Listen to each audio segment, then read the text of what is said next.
race coming up yes. for the presidential flag bearership. What's your take on this? Who's your pick? Not pick in terms of who do you support, but who looks like a very likely candidate to break through the whole foggy. Yes. When I saw the candidate, I only felt sorry for the NPP. You felt sorry for them? Yeah, I felt sorry for them. Why? Because this is a party that has for long been tagged as a party of elite, party of intellectuals, and they can mention names of individuals, prominent individuals. But if you look at some of the characters in this particular race, if we pick them one after the other, and begin to profile them, there are a lot to be worried about. There are a lot, and I've always mentioned that the presidency must come with a certain aura of respect. The personality, the individual who should be contesting for the office of the president must be a person who has certain basic characteristics. They say they do have it. No, Bawumia says he has it. They don't have it. They don't. For instance, Bawumia, for instance, this is a gentleman who promised heaven and earth. I am the economic guru. Vote for me. I will change the economy of this country. Fortunately for us, the people who believed and gave them that particular power, the sort of humiliating defeat that the economy of this country suffered, I am not sure we've ever witnessed anything under the sun. It got to a time we had to run to our external creditors to go and beg them to forgive our debt, all because of deliberate, reckless spending, because of corruption, because of thievery. These are the evidence are quite obvious. The vice president who promised to manage the economy could not manage the economy to the extent that we were foolishly borrowing out there to a point that we were barred for a whole sovereign state to be barred from a sovereign commercial space. That is a huge indication that everybody should be worried about. We borrowed to a tune of IMF to a certain extent was warning us that our debt to our GDP was eclipsing 100% thereover. And that culminated into the kind of ratings that we had at the time. Moody's rated us junk, S&P junk, and then Fitch. They all rated us junk to a point that our credit score was so dirty that we could not even take it to Cote d'Ivoire or Togo to go and borrow. So the government had no other option than to resort to the domestic market and started mopping up the few cities available. It's the reason why the domestic debt, this thing came in, because the government could not go out there to borrow. So then he has to rely on treasure bills, money that people have. He borrowed everything and he could not pay because there was no money. Because we were not having access to the external market. These are the economic realities. It got to a point in time, somebody sat at the Bank of Ghana and decided to turn the place into a printing press. Anytime he wakes up, he just go and stand before the machine and he was just printing money. By the time we realized he had printed over billions of Ghana cedis. That resulted in the sort of inflation that we saw, and that also led to the decline in the cedi. Because once there are excess cash in the system, the other cash. Yeah, I agree with everything you're saying. Yes, these are facts. Yes. These are not so. This is not your opinion. You're saying. Yes, these are facts on paper. After all of this, Bawumia says he is the right person to lead the party. And he has supported the party, believe it or not. For support, that's understandable. Some of the things you have said now, Kennedy has said that why is Bawumia still talking cha-cha-cha, but when he was in the economy, he failed Ghana. Kennedy has mentioned something, not in the same ways, but to that effect. I was suspecting the year 2016, economy was a year, and compensation see our call round to make economy was. The man said, when Mahama media no crazy in Mumpa and I can Agyapong or my NDC ammunition, NDC for Muntikuruma. When the man said, say, when your fundamentals are weak, your exchange rate will expose you. When he was saying that $1 was 4 cedis, and the current DC for say 3 cedis, 80 pesos. And today, 11.5. The rate of depreciation. What are we going to say? And to me, the baby, no credit be any account. Neither you are unfairly or a mate. He gave 170 questions to Vice President Emisata. Right. To answer. And then they also your vice president or president Tedia. Yentimi and Kanya Waka. Also, you have the inflation under lock and key. Is that what is going on from 11% to 47%? Is it an insult or the truth? Because I'm telling you your own words that you use. I'm repeating it. And we have to be bold and speak the truth for the country, for the good of Ghana. Yeah, yes. So he thinks you'll be a proper candidate than Bawumia. Your views on Kennedy? Yeah, I'll come to Kennedy. But let me finish on Bawumia. You see, in the case of Bawumia, it wasn't as if he hasn't gotten the opportunity before. He had a solid opportunity for 8 good years to turn things around. The major promise that he made had to do with the city. And that was the talking point. They got to a point, our cedi was the worst performing currency in the world, aside the Zambian kwacha. These are the realities. So the thing is that you're coming back as president. What at all are you presenting? And I've listened to him. He hasn't been able to provide. He's going to give he's coming with ideas. My vision is to expand the Ghanaian economy through rich ideas. Which ideas? Ideas you couldn't provide for 8 good years? This is a joke. He was just a driver. No, he was a mate. No. I'm going with this argument. He was a mate. So he couldn't push his ideas because there was a driver in the seat. That is a cheap political rhetorics just to buy convenience, and you understand some of these things because as a vice president, Ivan was it's a cheap political rhetoric just to buy what? Convenience. Convenience. Yes. Because if you're a vice president, you are not a CC or some sort of a pussy that people push you around. The power. To me. Yes. You have the same thing. So and Akufo-Addo ceded the economic front to him. The gentleman to run away from the economic front, and he was talking IT. Digitalization when the economy was in a mess. So these are realities unless he comes up with something different. Kennedy Agyapong is another. You see, like I mentioned somewhere that if you don't know Kennedy and you just encounter him, you will be fascinated by his presentation. I'm a businessman, I have done this. But you see, Kennedy didn't help himself because he has destroyed himself in the past. So that makes him ineligible. And I mentioned somewhere, if Ghana were to be a serious country, that guy couldn't have gone through the so-called mail to be allowed or whatever you call it vetting. He should have failed at the vetting stage because this is a gentleman who has had verbally been involved in a lot of criminal activities in this country. Verbally involved in criminal. A lot of criminal activities. Explain that. First of all, there is this audio circulating where he threatened to burn Mohammed's house and how do I say Ketia's house and Yamin and several other. You see what is happening? Muhammad, try any burn in this listen. Reading to the watch. We say Muhammad was the we say next time. Who did we see? I have a lot of information.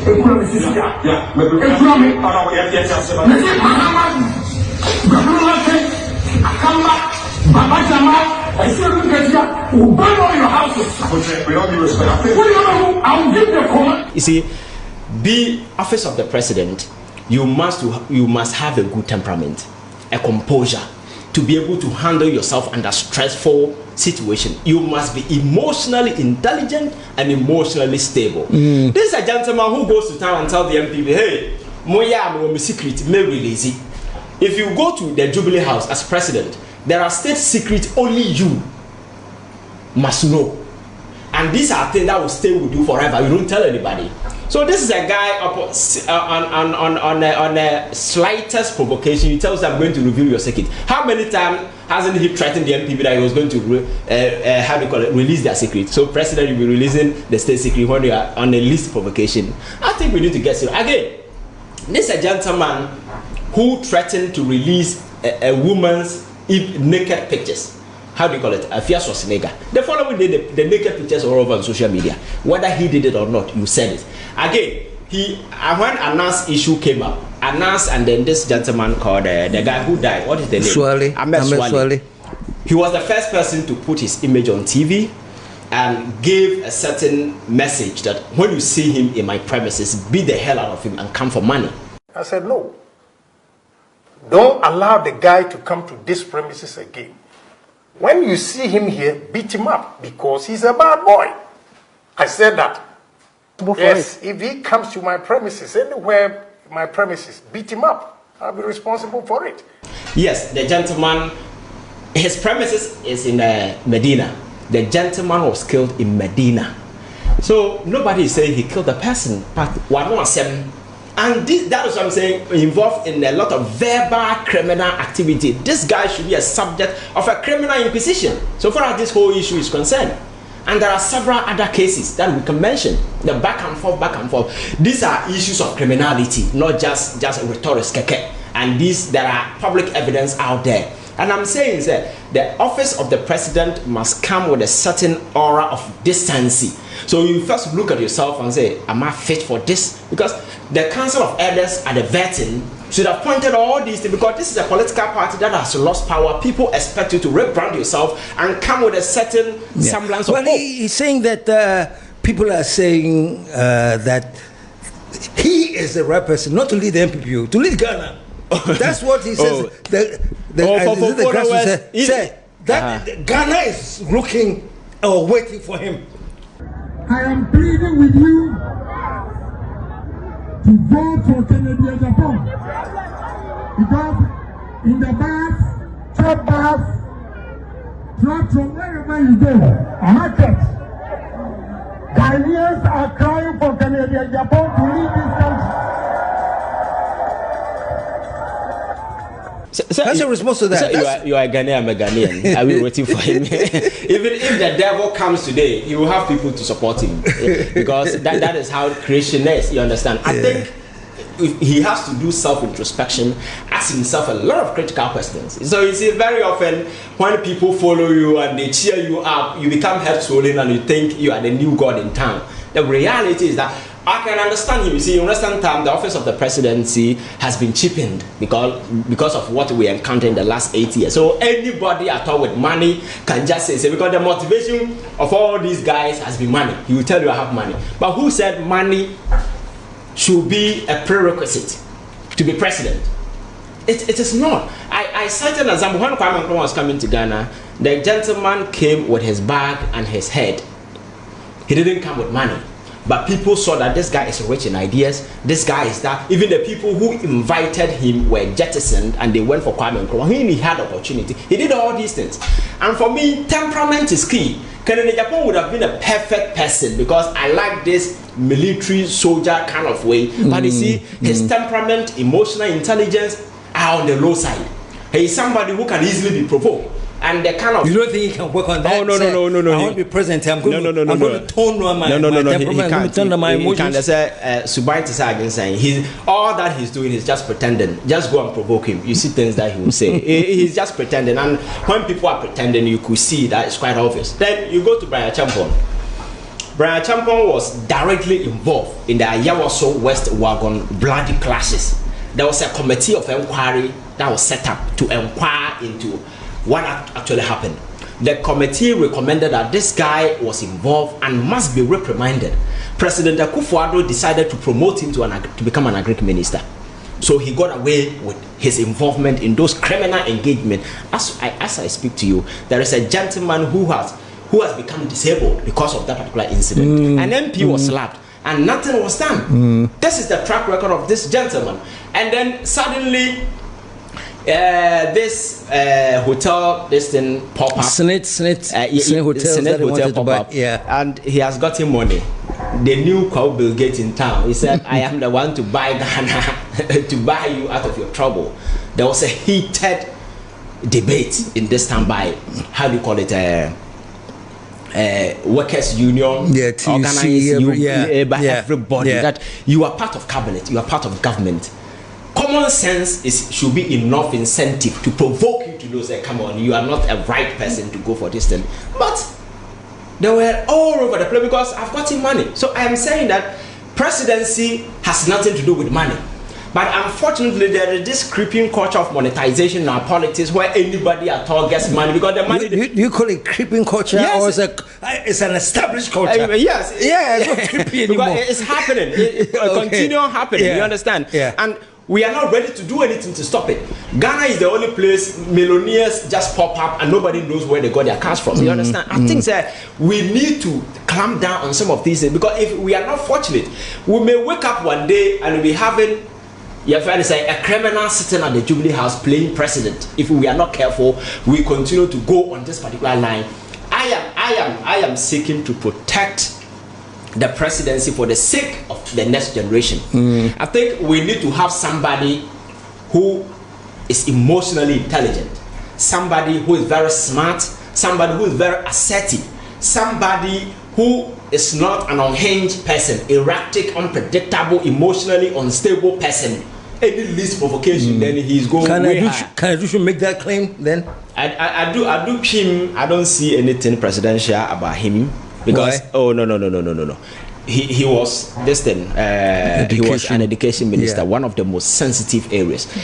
We were told that he owned a school in America, and that was one of the reasons why he was placed at the education sector. Ghana's education for the past 4 years, and it started with Napo under him. We know the story. We know the story to the extent that students had to go through years without even textbook. The challenges were quite obvious. With the implementation of this free SHS, which I've said everywhere that was one of the best things that happened to us as a country, but the implementation was very poor because it was rolled out as a political reparation package. I promise that I'll give you how do you call it, free SHS. I have come, whether the conditions are right or not, I'm giving it to you. You see, that thing was in the constitution. Anybody at all could have given, but they were looking at the state, the economic situation. But these people didn't consider any of these things. They just wrote it out without even engaging the stakeholders who have been at the education sector, who knew everything about it. They were jumped over, and then the policy was implemented. The challenges are quite over. So I do think, even in terms of, he's not somebody who is scared to be president. He's not. For me, NPP has a lot of intellectuals, a lot of people who could have made this thing easy. For instance, you're asking yourself, why are they not interested in pursuing people like Alan to come back? Somebody like Adenimo, I don't know whether you've encountered him, a fine gentleman. He has all the characteristics that you can think of, and there are several other people. So it's not, let us not sit here and make some assertion that there is no qualified person in the NPP. No, there are people, prominent people, very intelligent, knowledgeable people who can do a better job. But those who are popping up, it's a reflection of the current state, the deplorable state the party is in. Because these are individuals, without even going to the presidential race, you do a public profile. You see, you find out that these are despicable individuals with very dirty track record. Yeah, hold it right. What about the engineer from Agyapong? He's a young, dynamic, youthful. Yes. What's your take on? I think in the early, I was rooting for him, but he has proven to be very inconsistent. Because politics, I think you must be very consistent. What is this inconsistency? Because during their election, he was there bastardizing, saying a whole lot of things that people should not vote for Bawumia. That's fine. Immediately after the election, he comes back and when he lost, then he came back campaigning and said, this is the best person that Ghanaian. Fine, he did. Then after losing, he comes back to say he's not good. Whom are you deceiving? Because I think principle. So you say he has not been consistent? No, he has not been consistent. He has not, because I think as a politician, you need to have a principle position. If it is A, it is A. If it is wrong, it is wrong. Conveniences must not determine how we express our opinion. We must be very consistent in our principled person, very well grounded. You understand? If you look at this man, Nyahota Makulu, he has always been very consistent. Yes, I understand the reason why they don't like him, but that is a fact. I've listened to one Kwadwo Mpianim. He has been very consistent, and these are forefathers. These are people who I would say what the party for. Exactly. Yes. But they stick to their principles. It is you don't change as the tide weighs on. You understand? You stick to your grounds.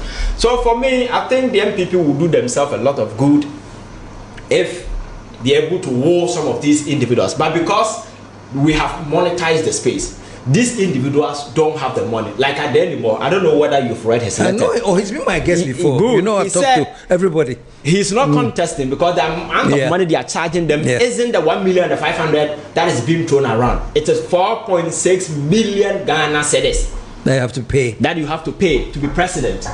So you must be a drug dealer, a criminal, to be able to bring this particular money. What about people like Kennedy who've worked very, very hard, they say, and they have saved enough money, they go all the way back on hard work and sweat? Kennedy has money. Your friend saying Bryan Agyapong has money, but ask yourself, how many people can dole out such money? I'm not sure that the presidential slot should be transactionary.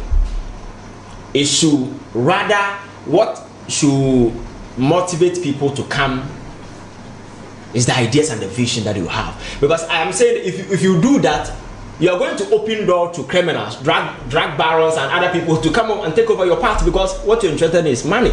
And I am cautioning the NDC to also look out for some of these things, because if you open up and you do some of these things, if you are not fortunate, people with money will come and take over the party. And when people with money comes and take over the party, you know the excesses that come with it. If you are not fortunate and the person is a criminal, then you might throw the state into a different state. So I think there is something wrong with the NPP in terms of reorganization. And it's the reason all these things are coming up. Because they were not supposed to do this presidential election before the party election. Because you see, in organization, you do a bottom-up approach. You iron out the differences. What's the logic for doing a top-up? Obviously, underneath is a mischief, because I mean top down. Not top up. The top up, you know, is a mischievous kind of agenda, just to ensure that they want Bawumia to be elected. Because the current executive, we all saw them in the previous election, they were all out there campaigning massively for Bawumia, so they don't want them to change. That might tilt to another person's favor. So why don't we do the top up, so that the current crop of party leadership who campaign for Bawumia will still be eligible to go do the campaign for him after electing him. If they exit, then we have our flag bearer. That is the other side of it. That is the why is it that I haven't heard any complaints like from any of the presidential candidates saying this is not fair and we disagree?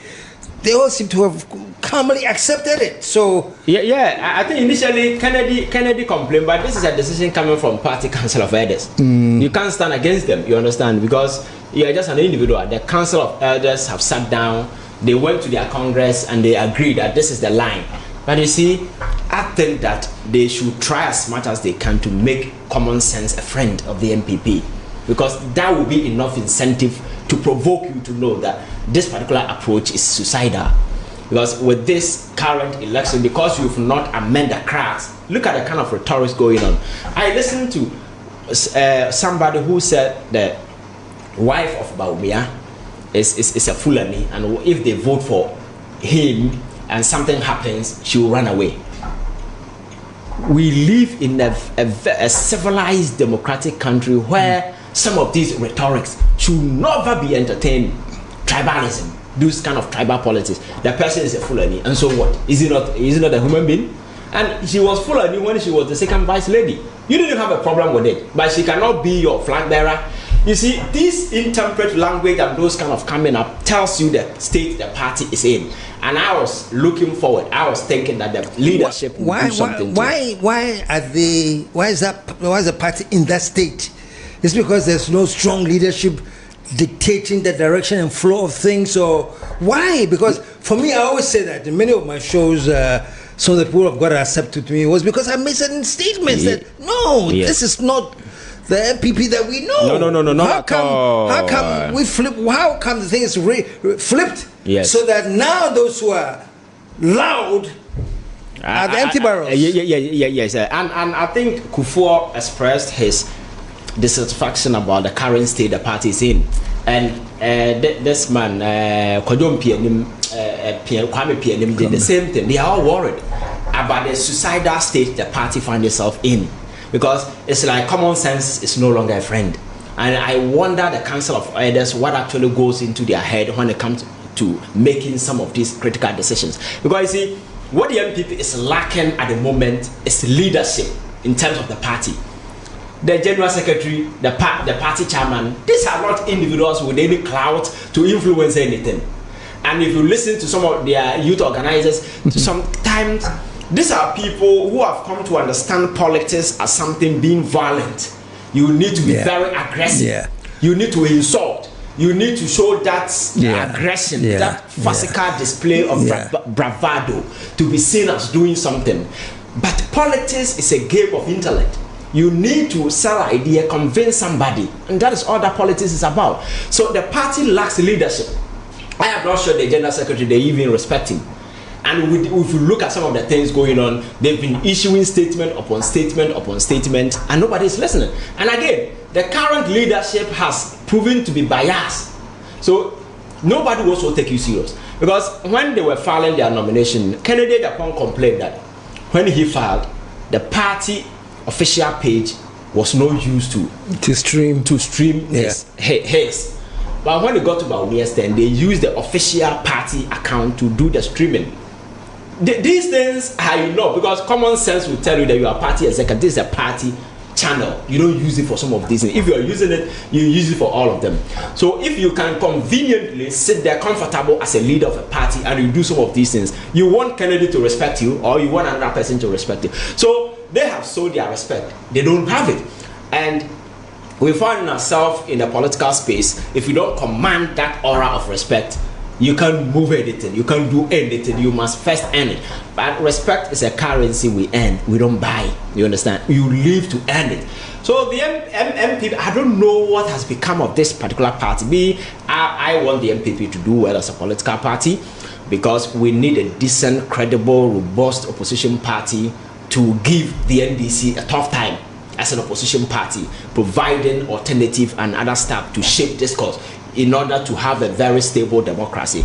But if the opposition degenerates into a sort of some kind of I don't know the right word to use to describe them, very unreliable, very erratic, unpredictable, unhinged, and some of the things that they do are so, sometimes you begin to wonder, then it should give you a cause to worry. So I think the MPP will do themselves a lot of good if they become amenable to reason, wisdom, and common sense. That will help their cause. On that note, we have to wrap up Unfiltered and say a big thank you to my son here, Ivan. And let me say this very, very quickly, and Ivan, your quick response to that before. Okay. I think, fortunately or unfortunately, the trajectory that the current MPP is on, within this foreseeable future, I'm sure there are going to be splinter groups coming up who will say that we are representing the true values of the MPP. Oh, I have that feeling. Oh, yeah.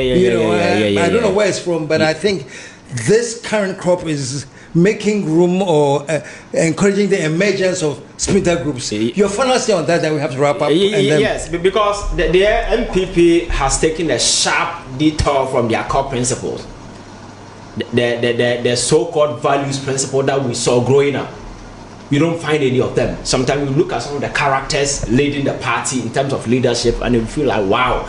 Sometimes you listen to some of them on radio, the argument, the poverty of intellect, the aggression, the insult, that kind of physical bravado people want to display in order to be seen as being a man. These politics belongs to the 12th century. In the past, people didn't have reason to follow a political party. It was just emotional, tribal affiliation, ethnocentric supremacy, that kind of familiar. That era is gone. That era is gone. Yeah. Young people are becoming increasingly enlightened. They want reason. But this is the time the MPP is running away from reasoning. And they are doing things. So if Kyei is not taking, like you rightly mentioned, after this primaries, if Kyei is not taking, the splinter group will be emerging. Because this election is not going to be free and fair.